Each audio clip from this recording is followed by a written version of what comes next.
हर हर महादेव। आइए सुनाते हैं सावन सोमवार की व्रत कथा। श्रावण सोमवार की कथा के अनुसार अमरपुर नगर में एक धनी व्यापारी रहता था। दूर दूर तक उसका व्यापार फैला हुआ था। नगर में उस व्यापारी का सभी लोग सम्मान करते थे। इतना सब कुछ होने के बाद व्यापारी अंतर्मन से बहुत दुखी था, क्योंकि उस व्यापारी का कोई पुत्र नहीं था। दिन रात उसे एक ही चिंता सताती रहती थी, उसकी मृत्यु के बाद उसके इतने बड़े व्यापार और धन संपत्ति का कोई संभालेगा। पुत्र पाने की इच्छा से वह व्यापारी प्रति सोमवार भगवान शिव की पूजा किया करता था। सायंकाल को व्यापारी शिव मंदिर में जाकर भगवान शिव के सामने घी का दीपक जलाया करता था।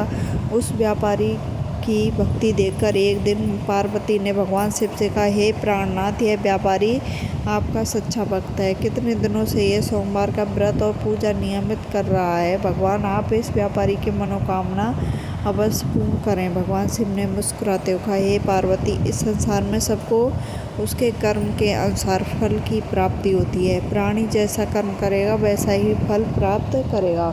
उसके बावजूद पार्वती जी नहीं मानी। उन्होंने आग्रह करते हुए, भगवान नहीं प्राणनाथ, आपको इस व्यापारी की इच्छा की पूर्ति करनी ही पड़ेगी।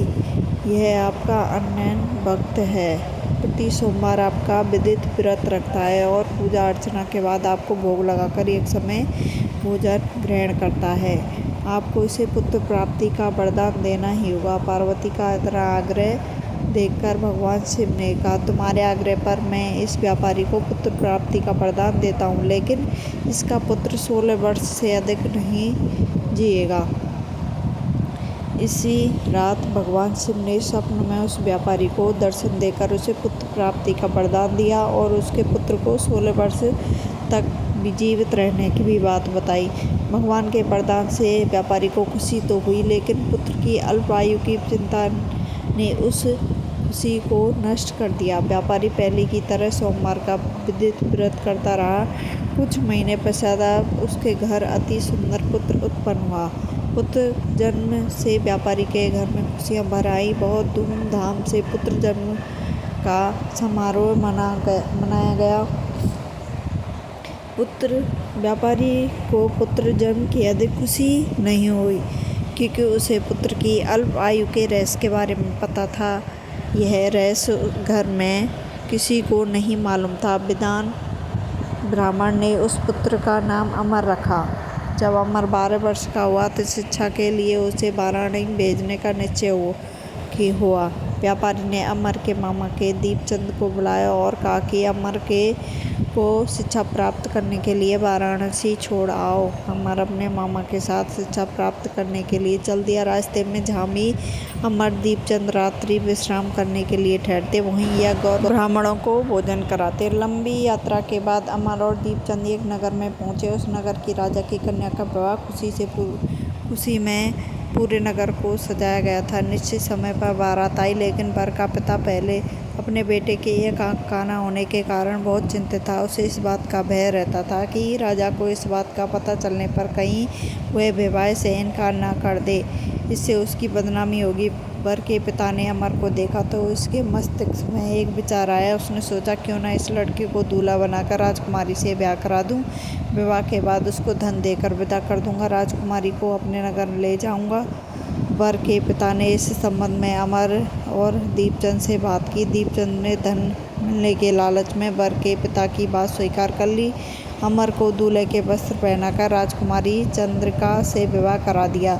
राजा ने बहुत सारा धन देकर राजकुमारी को विदा किया। अमर जब लौट रहा था तो सच नहीं छुपा सका। उसने राजकुमारी की ओढ़नी पर लिख दिया कि राजकुमारी चंद्रिका, तुम्हारा विवाह मेरे साथ हुआ है। मैं वाराणसी में शिक्षा प्राप्त करने के लिए जा रहा हूँ। अब तुम्हें इस नवयुवक की पत्नी ही बनना पड़ेगा। वह काना है।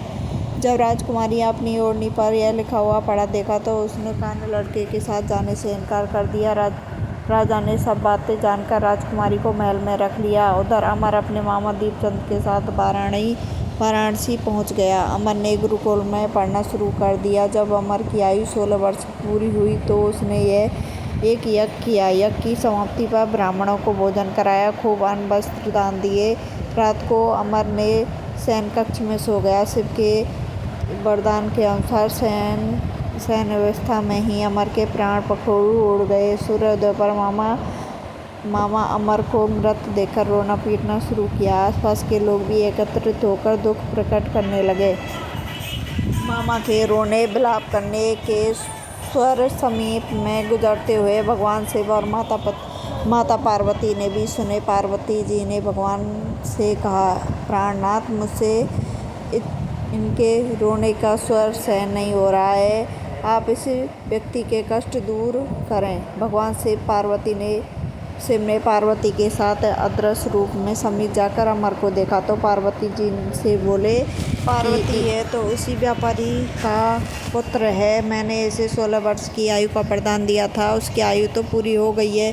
पार्वती ने फिर भगवान शिव से निवेदन किया, हे प्राणनाथ, आप इस लड़के को जीवित करें, नहीं तो इसके माता पिता पुत्र की मृत्यु के कारण रो रो कर प्राण को त्याग कर देंगे। इस लड़के के पिता तो आपका परम भक्त है, वर्षों से 16 सोमवार का व्रत करते हुए आपको भोग लगा रहा है। पार्वती के आग्रह करने पर भगवान ने लड़के को जीवित होने का वरदान दिया। कुछ ही पल में वह जीवित होकर उठ गया। शिक्षा समाप्त करके जब अमर मामा के साथ अपने नगर की ओर चल दिया। दोनों चलते हुए उसी नगर में पहुंचे जहां अमर का विवाह हुआ था। उस नगर में भी अमर ने यज्ञ का आयोजन किया। समीप से गुजरते हुए नगर के राजा ने यज्ञ का आयोजन देखा। राजा ने अमर को तुरंत पहचान लिया। यज्ञ समाप्त होने पर राजा अमर और उसके मामा को महल ले गया।